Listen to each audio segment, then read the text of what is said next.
नमस्कार दोस्तों, स्वागत है आप लोगों का मास्क विद्यापीठ के यूट्यूब चैनल पे। तो मैंने आपको जो है पिछले लेक्चर में कार्य, ऊर्जा एवं शक्ति, कार्य, ऊर्जा एवं शक्ति, इसका जो है मैंने आपको एमसीक्यू करा दिया था। आशा करते हैं कि आपने इस चैप्टर का जो एमसीक्यू है उसका रिवीजन किया होगा। तो आज जो है हम फिर से एक नया एमसीक्यू, नए चैप्टर का एमसीक्यू करने जा रहे हैं। वो कौन सा चैप्टर है हमारा? गति एवं वेग। अभी जो होगा हमारा 2 से 3 दिन, 2-3 और जो हमारा एमसीक्यू ही चलेगा, जो कि हमारा पिछले जो गुरुत्वाकर्षण हो गया, उसका जो एमसीक्यू बचा हुआ है वो, एवं न्यूटन की गति के नियम, ये सब जो है इसका एमसीक्यू चलेगा। अब बात किया जाए, जो मैं एमसीक्यू ही अभी क्यों चला रहा हूँ, क्योंकि अभी आपको पता है जो अभी एएलपी का एग्जाम आने वाला आने वाला है। क्योंकि डेट तो उसका दे ही दिया है जो कब से होने वाला है। आप लोगों को अगर एएलपी भरे होंगे तो आप लोगों को पता ही होगा। तो एलपी में सबसे ज़्यादा जो है आपका साइंस ही पूछा जाता है, चाहे वो एलपी हो या टेक्नीशियन हो। ये दोनों में सबसे ज़्यादा साइंस का वेटेज ही रहता है। इस कारण से मैंने आपको एमसीक्यू कराने का सोचा, क्योंकि अगर आप एमसीक्यू करते हैं तो आपका एक प्रैक्टिस भी हो जाएगा और एक चैप्टर का रिवीजन भी हो जाएगा। तो दो दो फायदा हो जाएगा आपका एमसीक्यू लगाने का। तो आप हमारे साथ एमसीक्यू लगाते रहिए, एवं आपको टेंशन लेने की कोई ज़रूरत नहीं है। हम आपको जितना पढ़ा रहे हैं उतना पे आप स्टिक रहिए और मॉक टेस्ट लगाते रहिए। अभी जो है आप लोगों को एक मॉक टेस्ट पर डे लगाना चाहिए। एक मॉक टेस्ट पर डे क्यों लगाना चाहिए? पर डे सिर्फ मॉक टेस्ट लगाना ही है। आप मॉक टेस्ट लगाइए, उसके बाद आप उसको एनालाइसिस कीजिए उसका। एनालाइसिस कैसे किया जाता है? तो आपका जो टॉपिक कमज़ोर है वो लिखिए। जैसे मान लीजिए, सपोज आपका मैथ कमज़ोर है, आप ऐसा एक खाका बना लीजिए, तीनों मैथ, साइंस और रीजनिंग। रीजनिंग तो मानिए सबका सही ही होता है लगभग। अगर बात किया जाए जैसे से मैथ में क्या कमजोर है, वो चैप्टर लिखिए। कौन सा चैप्टर? मान लीजिए जो सबसे ज़्यादा आप लोगों का टाइम, स्पीड एंड डिस्टेंस, ये चैप्टर जो होता है सबसे ज़्यादा मुश्किल पैदा करता है। तो आप इसका जो फिर से आप एमसीक्यू लगाइए। कहाँ से लगाइएगा? आप जहाँ से पढ़े होंगे वहाँ तो सर आपका प्रैक्टिस सीट दिए ही होंगे, तो वहाँ से आप लगा सकते हैं। उसके बाद साइंस, साइंस का प्रैक्टिस सेट आप लोग लगाइए। हम तो आप लोगों को जो है साइंस का प्रैक्टिस सेट लगाइए। उसके बाद उसमें देख लीजिएगा आपका तीनों में से कौन सा कमज़ोर है सब्जेक्ट। फिजिक्स कमज़ोर है, केमिस्ट्री कमज़ोर है या बायोलॉजी कमज़ोर है। आपका अगर फिजिक्स कमज़ोर है तो मैं आपको इस यूट्यूब चैनल पे लगातार फिजिक्स पढ़ा रहा हूँ। अगर आपका केमिस्ट्री कमज़ोर है तो आपका 1 सप्ताह के बाद जो है आपका केमिस्ट्री भी शुरू हो जाएगा। उसके बाद में बायोलॉजी आपको कवर करा दूँगा। तो आप अगर देख लीजिए, अगर आपका फिजिक्स कमज़ोर है तो मैंने जो आपको पिछले लेक्चर में पढ़ाया है वो आप उसका रिवीजन कीजिए, और इसी तरह आप एनालिसिस करते रहिए। तो चलिए हम शुरू करते हैं अपना लेक्चर, जो आज हम कैसे एमसीक्यू करेंगे। तो चलिए, स्वागत है आप लोगों का, वेलकम। तो चलिए शुरू करते हैं। हमारा पहला क्वेश्चन है, वेग में परिवर्तन की दर को क्या कहा जाता है? तो ये सीधा हो गया, आपका परिभाषा ही है। ये किसका परिभाषा है? वेग में परिवर्तन की दर, त्वरण। त्वरण का सूत्र क्या होता है? अगर दिया जाए त्वरण बराबर ए बराबर b minus u by t. यहाँ भी जो हो जाएगा, भी क्या होगा? अंतिम वेग। क्या हो जाएगा? अंतिम वेग। यू क्या हो जाएगा? यू हो जाएगा आपका प्रारंभिक वेग। और टी क्या हो जाएगा? टी तो समय होता है। अगर बात किया जाए जो इसका एसआई मात्रक क्या हो जाएगा, वेग का एसआई मात्रक, तो वेग का एसआई मात्रक होता है मीटर पर सेकेंड स्क्वायर। क्या होता है वेग का एसआई मात्रक? मीटर पर सेकेंड, सॉरी, त्वरण का एसआई मात्रक मीटर पर सेकेंड स्क्वायर। तो आपका आंसर तो ये हो गया। चलिए अब तीनों ऑप्शन देख लीजिए, तीनों ऑप्शन क्या क्या होता है। तो अगर बात किया जाए तीनों ऑप्शन के बारे में, तो गति क्या होता है? तो गति आपको पता ही है, जो चली गई दूरी को चाल कहते हैं। चाल एवं गति दोनों ही लगभग बराबर ही होते हैं। कितना? गति बराबर दूरी वट्टा समय, ये हो जाएगा आपका गति। और संवेग क्या होता है? द्रव्यमान एवं वेग के गुणनफल को क्या कहते हैं? संवेग। संवेग को किससे डिनोट करते हैं? पी से। पी बराबर एम इंटू भी। और अगर बात किया जाए जो संवेग का SI मात्रक क्या होगा, संवेग का SI मात्रक, मास का क्या होता है kg, वेग का क्या होता है मीटर पर सेकंड स्क्वायर, तो क्या हो जाएगा संवेग का SI मात्रक kg मीटर पर सेकंड स्क्वायर। अगर बल के बारे में बात किया जाए तो बल क्या है, बल होता है force equal to mass into acceleration, इसका SI मात्रक क्या हो जाएगा kg मीटर पर सेकंड स्क्वायर, इसी को हम क्या कहते हैं बल का बल का SI मात्रक, इसी को क्या कहते हैं kg मीटर पर सेकंड स्क्वायर को न्यूटन, क्या कहते हैं न्यूटन। तो चलिए दूसरा क्वेश्चन हम देखते हैं, दूसरा क्वेश्चन क्या है, एक निश्चित दिशा में किसी वस्तु की गति को क्या कहा जाता है, एक निश्चित दिशा में, मान लीजिए ये व्यक्ति वस्तु इधर ही चल रहा है, तो इसी दिशा में वस्तु की गति को क्या कहा जाता है, तो वस्तु की गति को जो है वो क्या कहा जाता है त्वरण। एक निश्चित दिशा में वस्तु की गति को जो है क्या कहा जाता है, तो क्या कहा जाता है यहाँ पे त्वरण, जी नहीं त्वरण नहीं कहा जाता, त्वरण तो होता है वेग में परिवर्तन की तरह, यहाँ क्या पूछ रहा है किसी निश्चित दिशा में वस्तु की गति, वो क्या हो जाएगा दूरी, मान लीजिए यहाँ से वस्तु चला इसी दिशा में यहाँ से यहाँ तक गति किया, तो इसके बीच की दूरी को हम क्या कहेंगे, इसके बीच की लंबाई को दूरी, तो इसका क्या आंसर हो जाएगा दूरी। तो निश्चित दिशा में, तो ये अगर बात किया जाए विस्थापन क्या है, तो विस्थापन के बारे में बात कीजिए, तो मान लीजिए कोई वस्तु है यहाँ से चले फिर यहाँ से यहाँ चले, ये है आपका 2 मीटर, सॉरी 3 मीटर, ये है आपका 4 मीटर, तो दूरी क्या हो जाएगा दोनों को जोड़ दीजिए 3 और 4 7, ये हो गया आपका दूरी। और ये शॉर्टकट रास्ता जो होता है सबसे न्यूनतम दूरी क्या कहलाता है आपका विस्थापन, तो 3 4 तो 5 आपका ट्रिपलेट होता है, ये तो आपको पता ही होगा। तो यहाँ पे दूरी हो गया, दूरी हो गया आपका 7 और विस्थापन क्या हो गया आपका 5। अगर इसका रेशियो लेते हैं, चलिए देख लीजिए आप रेशियो लेके इसका,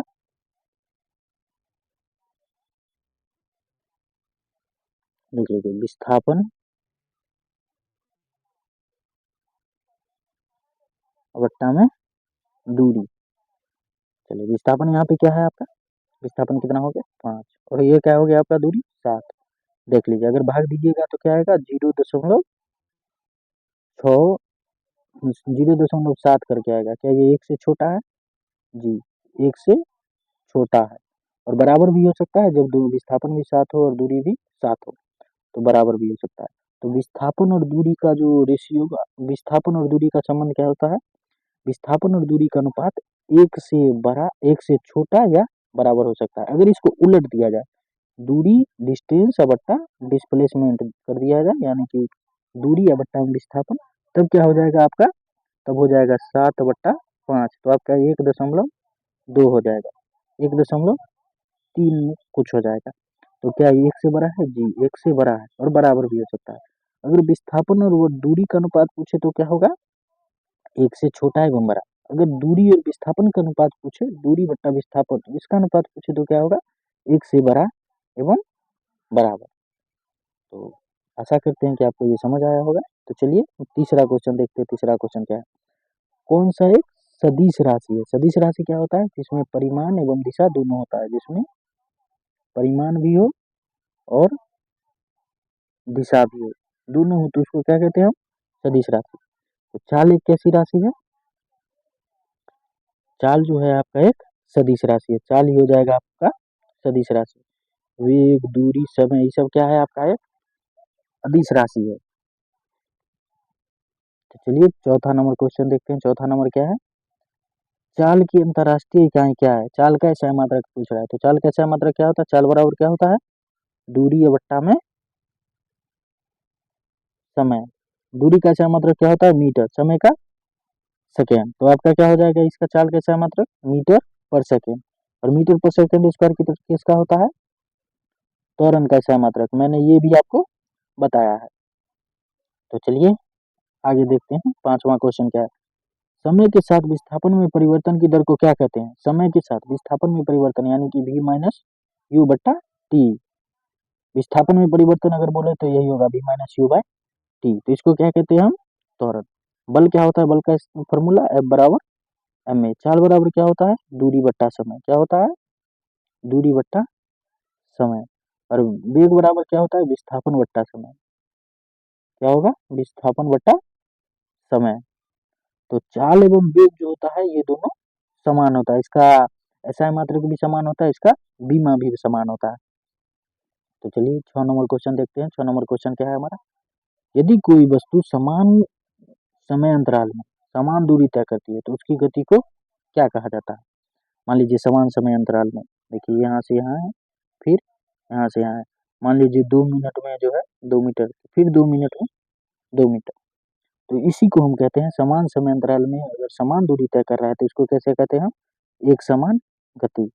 यानी कि वो निरंतर जो है एक चाल से ही चल रहा है। मान लीजिए ये 2 की स्पीड से चल, अगर दूरी और समय को भाग दीजिएगा तो चाल क्या हो जाएगा, एक। और फिर से इसको भाग दीजिएगा तो क्या हो जाएगा, एक। तो ये क्या हो जाएगा, 1 मीटर पर मिनट इसकी का क्या हो जाएगा, गति। तो ये कैसा हो जाएगा गति इसका, एक समान गति। वृत्तीय गति क्या होता है, तो वृत्त गोलाकार रास्ता में जो चल रहा है उसी को हम वृत्तीय गति कहते हैं। वृत्ताकार पथ पर चलने वाली गति को वृत्तीय गति कहते हैं। और असमान गति क्या है, मान लीजिए आप बाइक कोई चलाते हैं, एकदम निकले आप 15 की स्पीड में, आगे गए 25, फिर आगे गए एक बार 80, ये आपका कैसा गति हो गया, ये हो गया आपका असमान गति। यानी कि निरंतर चाल बदलते रहे। 7 नंबर क्वेश्चन क्या है, औसत वेग का सूत्र क्या है। औसत वेग क्या होता है, कुल दूरी और बट्टा में कुल समय, यही हो जाएगा आपका औसत वेग। तो ये हो जाएगा आपका कुल दूरी और बट्टा कुल समय, ये हो जाएगा आपका औसत वेग। और विस्थापन बट्टा समय क्या होता है, ये होता है वेग।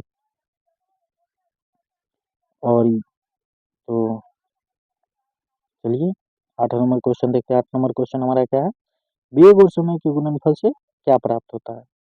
तो जब वेग अगुना समय, इन दोनों के गुणनफल से हमें क्या प्राप्त होता है। तो देख लीजिए, वेग का एसआई मात्रक क्या होता है, मीटर पर सेकेंड, इसका एसआई मात्रक। और समय क्या होता है, सेकेंड। समय सेकंड से सेकंड का तो जाएगा, बचा क्या हमारा, मीटर। मीटर किसका एसआई मात्रक होता है, दूरी का। विस्थापन तो आपको मैंने बता दिया, वेग बट्टा में समय, ये कैसा हो जाएगा, सॉरी विस्थापन और जब विस्थापन क्या होता है, जब वेग को समय से गुना कर दीजिए, वेग को समय से गुना कर दीजिएगा तब आपका क्या हो जाएगा, विस्थापन या दूरी। तो इसका परंतु सही आंसर यहाँ पे क्या हो जाएगा, ये हो जाएगा दूरी। विस्थापन का भी एसआई मात्रक मीटर ही होता है, और त्वरण का एसआई मात्रक मीटर पर सेकेंड स्क्वायर होता है। संवेग का एसआई मात्रक जो होता है केजी मीटर पर सेकेंड स्क्वायर होता है। तो चलिए 9 नंबर क्वेश्चन क्या देखते हैं, मंदन का क्या अर्थ है। मंदन का अर्थ देखिए, अगर त्वरण के बारे में बात किया जाए, त्वरण जो होता है वो दो प्रकार का होता है, एक होता है पॉजिटिव त्वरण और एक होता है निगेटिव त्वरण। तो इस निगेटिव त्वरण को ही हम क्या कहते हैं, मंदन। निगेटिव त्वरण को हम क्या कहते हैं, मंदन। तो हमसे क्या पूछ रहा है, मंदन का क्या अर्थ है, तो मंदन हो जाएगा ऋणात्मक त्वरण।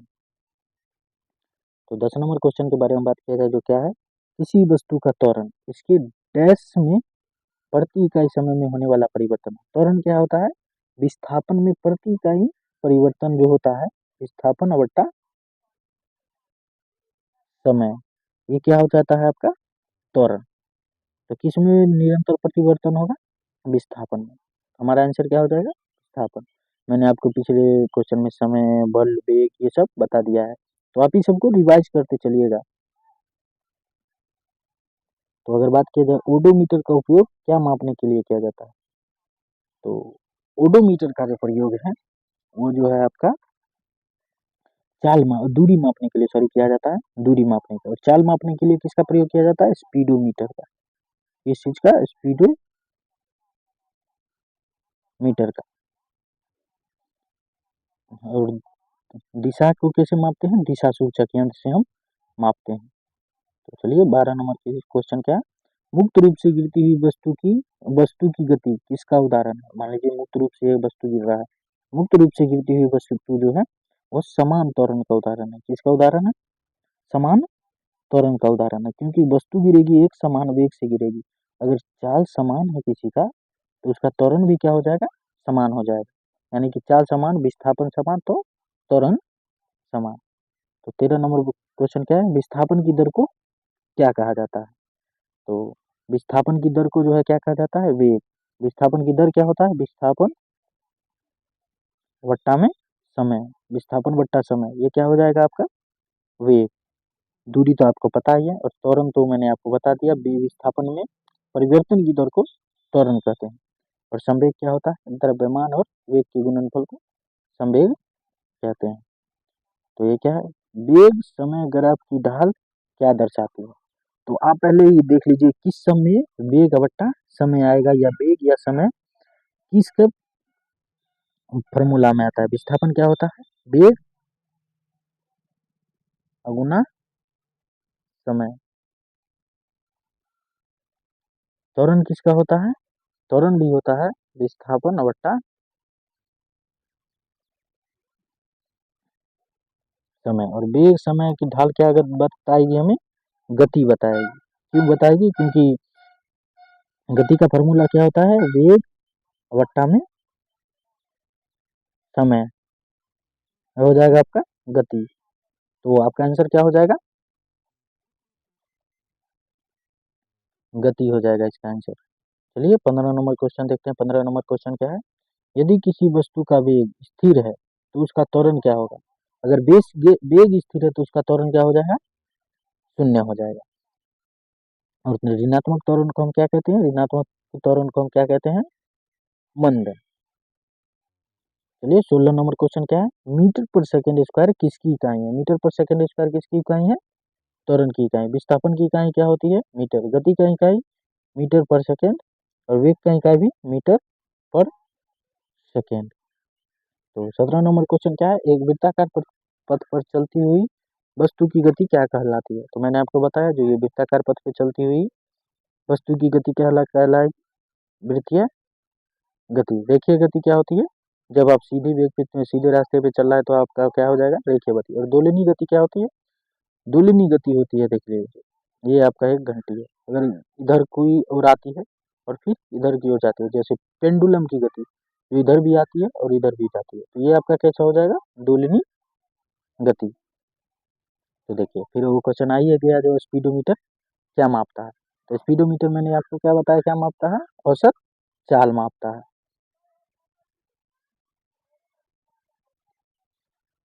स्पीडोमीटर क्या मापता है हमारा, स्पीडोमीटर जो है हमारा औसत चाल मापता है।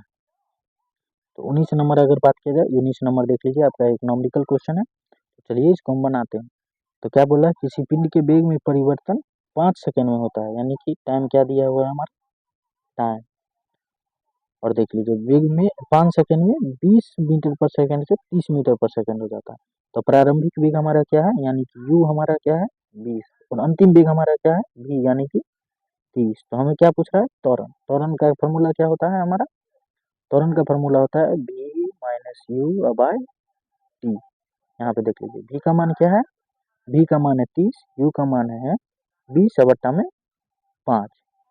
30 में से 20 गया 10 बट्टा 5, तो 5 दूनी 10 मीटर पर सेकेंड स्क्वायर। मीटर पर सेकेंड स्क्वायर क्यों होगा, क्योंकि त्वरण का ऐसा मात्रक होता है। तो 2 मीटर पर सेकेंड स्क्वायर इसका आंसर हो जाएगा। चलिए देखते हैं 20 नंबर क्वेश्चन क्या है हमारा। 20 नंबर क्वेश्चन है, विस्थापन के बारे में कौन सा कथन सत्य है। विस्थापन क्या होता है पहले वो जान लीजिए, मैंने आपको इसे पिछले क्वेश्चन में बताया ही होगा। तो ये देख लीजिए, ये हो गया आपका दूरी। और इसका जो एकदम सबसे न्यूनतम दूरी को हम क्या कहते हैं, विस्थापन। ये तो हो गया आपका कुल दूरी, लेकिन न्यूनतम दूरी ये हो गया, यानी कि शॉर्टकट रास्ता। मान लीजिए जो आप यहाँ से चले, फिर यहाँ गए, फिर यहाँ गए, फिर यहाँ गए, फिर यहाँ गए, ये हो गया आपका कुल दूरी। परंतु आप सीधे यहाँ से यहाँ चले गए तो ये हो गया आपका विस्थापन। तो विस्थापन क्या है, विस्थापन एक प्रकार का दूरी है, लेकिन कैसा दूरी है, वो न्यूनतम दूरी। तो क्या बोल रहा है, यह हमेशा दूरी से अधिक होता है। जी नहीं, मैंने क्या बताया, ये हमेशा दूरी से कम होगा। तो ये हमारा गलत हो गया क्वेश्चन, ये कथन ये हमारा गलत। यह शून्य हो सकता है। जी, विस्थापन जब आप खड़े रहते हैं तो अब वहां पे आपका विस्थापन शून्य होता है, क्योंकि वहां से 1 मीटर भी आप नहीं चले। तो आप अगर खड़े हैं तो वहां पे कैसा हो जाएगा विस्थापन आपका, वहां पे आपका विस्थापन शून्य हो जाएगा। तो ये बात आपका सही है। यह केवल धनात्मक होता है, जी नहीं, ये धनात्मक ऋणात्मक शून्य सभी होता है, तो ये भी आपका गलत है। यह एक अदिश राशि है, नहीं, विस्थापन एक सदिश राशि है, ये भी गलत है। हमारा क्या हो जाएगा आंसर सही, बी नंबर, यह शून्य हो सकता है। अगर 21 नंबर के बारे में बात किया जाए, जो 21 नंबर क्या है, जब एक कार मोड़ लेती है तो वो किस बल के कारण बाहर की ओर झुकती है। देख लीजिए, जैसा कि एक आप यहाँ से सीधे की ओर आ रहे हैं, अब एक यहाँ मोड़ है, तो ये कार जो है इधर से आ रही है, परंतु ये मोड़ किस कारण से लेगी यहाँ पे, मोड़ देखिए, अगर इसकी ओर अपकेंद्री बल कार्य करेगा तो ये बाहर की ओर गिर जाएगा, लेकिन यहाँ पे अभिकेंद्रीय बल कार्य कर रही है। कैसा बल कार्य कर रही है, अभिकेंद्रीय बल, जिस कारण से ये अंदर की ओर होती है एवं मुड़ते वक्त जो है वो अंदर की ओर झुक जाती है। तो इसमें कैसे कौन सा बल कार्य करेगा, अभिकेंद्रीय बल कार्य करेगा। तो अपकेंद्रीय बल कैसा होता है, बाहर की ओर लगने वाली एक काल्पनिक बल को हम क्या कहते हैं, अपकेंद्रीय बल। और घर्षण बल क्या है, वस्तु की गति के विपरीत लगने वाले बल को हम घर्षण बल कहते हैं। और गुरुत्वाकर्षण बल क्या है, गुरुत्वाकर्षण बल किसी दो वस्तुओं के बीच लगने वाले बल को, आकर्षण बल को हम क्या कहते हैं, गुरुत्वाकर्षण बल। चलिए 22 नंबर क्वेश्चन देखते हैं। 22 नंबर क्वेश्चन हमें क्या पूछ रहा है, वी यू ए और टी के बीच सही संबंध क्या है। तो केवल आपको जो दिया गया है उसी के बीच संबंध निकालना है, उसके अलावा आपको पता है जो होता है, परंतु आपको यही चारों पे जो है संबंध निकालना है। तो इस चार पे आपका क्या संबंध होता है, देख लीजिए, आपका गति का समीकरण तीनों लिख लीजिए। पहला क्या होता है, v बराबर यू प्लस ए टी, दूसरा क्या होता है, एस बराबर U T plus half A T square, तीसरा क्या होता है, वी स्क्वायर बराबर U square plus two S, V square बराबर U square plus two S. तो हमें क्या पूछ रहा है, हमें पूछ रहा है यू ए, देखिए U A V T, U A V T, देखिए यू ए वी टी इसमें है, क्या इसमें है यू ए वी टी, नहीं, इसमें यू नहीं है, इसमें टी नहीं है, तो हमारा कौन सा आंसर सही हो जाएगा, पहला ही आंसर सही हो जाएगा, वी बराबर यू प्लस ए टी। सही तो समीकरण ये भी होता है, लेकिन क्वेश्चन के अनुसार से हमारा आंसर ए हो जाएगा। अगर बात किया जाए जो गति का प्रथम समीकरण जो किसके बीच समय बताता है, तो गति का प्रथम समीकरण जो है वेग एवं समय के बीच समीकरण बताता है। और अगर बात किया जाए जो दूसरा समीकरण, दूसरा वेग गति का समीकरण के साथ कौन किस किस के बीच संबंध बताता है, तो दूसरे गति का समीकरण जो है हमारे बीच, वो विस्थापन और समय के बीच, विस्थापन या स्थिति आप इसको कह लीजिए, स्थिति एवं समय के बीच संबंध बताता है। और तीसरा जो गति का समीकरण है वो हमें किसके बीच संबंध बताता है, वो जो है हमारे विस्थापन और गति के बीच संबंध बताता है। किसके बीच संबंध बताता है, विस्थापन एवं गति के बीच, विस्थापन एवं गति के बीच संबंध बताता है। तो ये आप तीनों क्वेश्चन याद रखिए, तीनों याद रखिएगा। जो गति का प्रथम समीकरण किसके बीच संबंध बताता है, दूसरा समीकरण किसके बीच संबंध बताता है, तीसरा समीकरण किसके बीच संबंध बताता है। यहाँ से डायरेक्ट क्वेश्चन जो है आपके एग्जाम में पूछा जाता है, चाहे वो एसएससी हो, रेलवे हो, बैंकिंग हो, बैंकिंग तो छोड़िए, लेकिन एसएससी रेलवे में ये क्वेश्चन लगभग पूछा ही जाता है हर शिफ्ट में। चलिए 23 नंबर क्वेश्चन क्या है, वेग और चाल का संख्यात्मक अनुपात हमेशा होता है।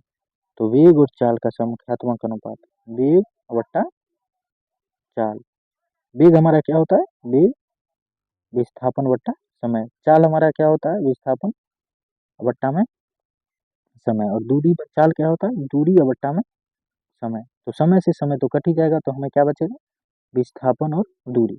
और विस्थापन और दूरी का अनुपात जो होता है वो कैसा होता है, एक से छोटा एवं बराबर।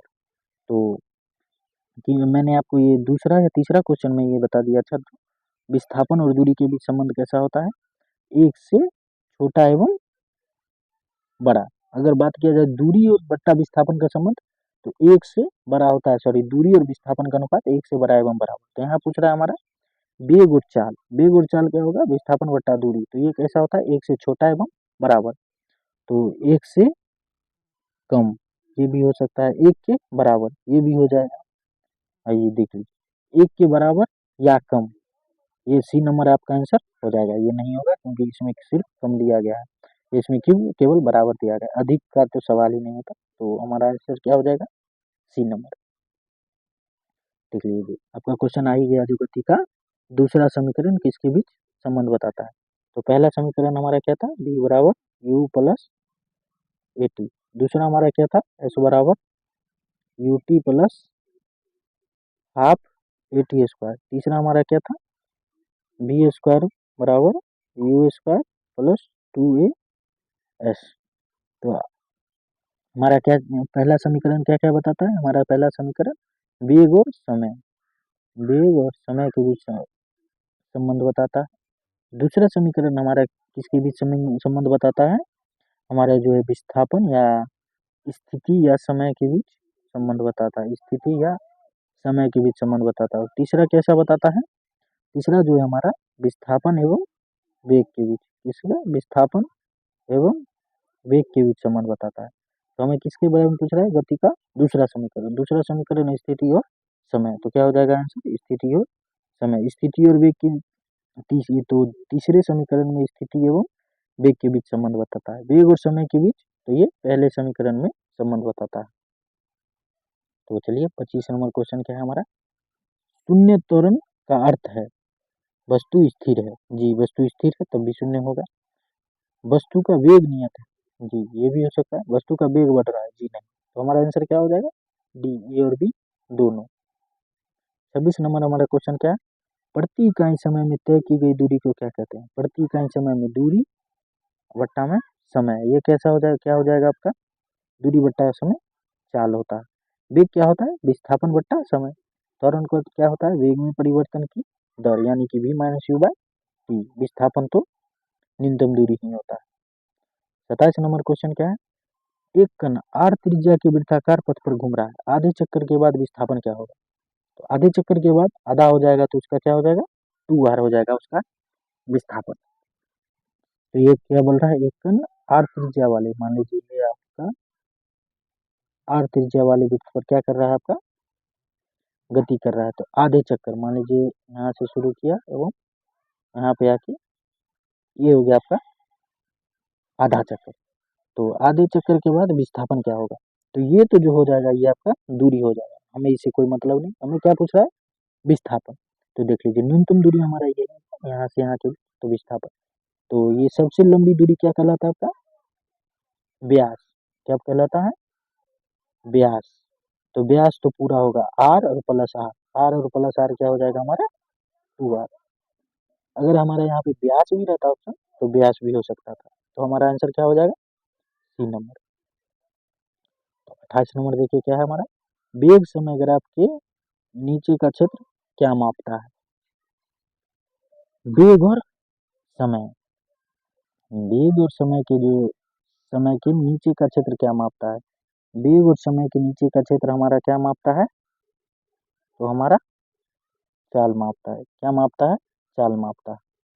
तो 29 नंबर क्वेश्चन क्या है, यदि किसी वस्तु का वेग दोगुना कर दिया जाए तो उसकी गतिज ऊर्जा पर क्या प्रभाव पड़ेगा। तो देख लीजिए गतिज ऊर्जा बराबर क्या होता है, 1/2 mv स्क्वायर। किसका दुगुना कर रहा है, वेग दुगुना कर रहा है। अगर वेग को हम 2 भी करेंगे तो कैसा हो जाएगा 4। तो हमारा क्या होगा 4 1/2 mv स्क्वायर, तो क्या होगा 4 गुना हो जाएगा। तो हमारा आज का जो लास्ट क्वेश्चन है वो लास्ट क्वेश्चन क्या है हमारा, प्रक्षेप्य गति में क्षैतिज घटक क्या होता है। प्रक्षेप्य गति में जो है देख लीजिए ये हो गया आपका प्रक्षेप्य गति में, ये हो गया आपका क्षैतिज घटक, ये हो गया आपका वाई, ये हो गया आपका ऊर्ध्वाधर। यहाँ से जो वेग पहले बढ़ता है फिर बराबर हो जाता है, उसके बाद घटने एक न्यूनतम दूरी पे जाके एक अधिकतम ऊंचाई पे जाके वो थोड़ी देर रुकता है, उसके बाद नीचे की ओर आता है, तो यहाँ से चाल घटने लगता है। तो हमारा क्या है, क्षैतिज घटक। क्षैतिज घटक ये हमारा, इसमें तो कोई परिवर्तन नहीं होता, क्षैतिज घटक हमारा स्थिर रहता है। तो ये था हमारा 30 क्वेश्चन। 30 क्वेश्चन किसका था, गति एवं वेग का। तो इसके बाद जो है हम आपको कराएंगे वो न्यूटन के गति के नियम से जो था, न्यूटन के गति के नियम, घर्षण, ये सबसे मैं आपको फिर से एमसीक्यू 30 एमसीक्यू करा दूंगा। आप इसका रिवीजन 1-2 बार कर लीजिएगा तो आपका जो है एग्जाम में ये चैप्टर से क्वेश्चन जो आएगा वो आपका बन जाएगा। तो आशा करते हैं कि आपको ये अच्छा लगा होगा ये वीडियो एमसीक्यू जो मैंने आपको कराया। अगर वीडियो अच्छा लगा हो तो चैनल को सब्सक्राइब कर दें और वीडियो को लाइक करके अपने दोस्तों में शेयर कर दें। तो जय हिंद दोस्तों, मिलते हैं आपसे अगले प्रैक्टिस सेट में। धन्यवाद।